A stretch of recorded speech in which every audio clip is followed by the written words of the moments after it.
ഈ കേന്ദ്രത്തിൻ്റെ ഇതിനെല്ലാം സംസ്ഥാന തലത്തിലാണ് നിയമം വരേണ്ടത്. നിങ്ങൾ മാധ്യമങ്ങൾ തന്നെ നോട്ട് ചെയ്തിട്ടുണ്ടാവും. ഈ വിവാഹത്തിന് ശേഷം ഗാർഹിക പീഡനം എന്നൊക്കെ പറഞ്ഞുകൊണ്ടുള്ളത് സാധാരണയായിരുന്നു.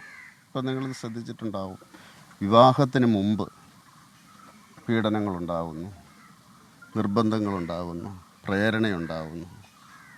അപ്പോൾ അതിന് നിയമം വേണ്ടേ?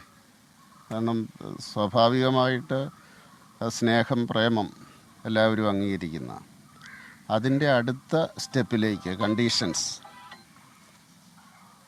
സ്വാഭാവികമായിട്ടും ഡവറി ചോദിച്ചു കഴിഞ്ഞാൽ കേസ് വരും. പക്ഷെ അതുപോലെയുള്ള കണ്ടീഷൻസ്, ജോലി രാജിവെക്കണം. പ്രേമിച്ച് കഴിയുമ്പോഴാണ് ഓർക്കുന്നത്, നീ ജോലി രാജിവെക്കണം, എൻ്റെ ഭാര്യയെ ജോലി ചെയ്യണ്ട, വിവാഹത്തിലേക്ക് വരും. അതുപോലെ തന്നെ സ്വത്ത് വേണം, കാറ് വേണം, ഇങ്ങനെയുള്ള ഡിമാൻഡുകൾ. അതുപോലെ മതം മാറണം, അങ്ങനെയുള്ള ധാരാളം. അത് ഈ ലിവിങ് ടുഗദറിന് ഇപ്പോൾ കോടതി ഇടപെടുന്നുണ്ട്. കോടതി അതിൻ്റെ ഒരു നിയമം കൊണ്ടുവരുന്നുണ്ട്. അത് സ്റ്റേറ്റ് എന്ന് പറഞ്ഞാൽ എക്സിക്യൂട്ടീവിന് നിർദ്ദേശം കൊടുക്കുന്നുണ്ട്, നിയമം ഉണ്ടാക്കാൻ പറഞ്ഞു.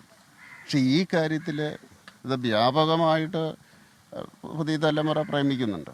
പക്ഷേ കണ്ടീഷനിലേക്ക് വരികയും, കണ്ടീഷൻ കുഴപ്പമില്ല, ഫിസിക്കലായിട്ടുള്ള ആക്രമണങ്ങൾ, മർദ്ദിക്കുക, ഇതിനുവേണ്ടി ഒത്തിരി കേസുകൾ നമുക്കറിയാം, മർദ്ദിക്കുന്നു.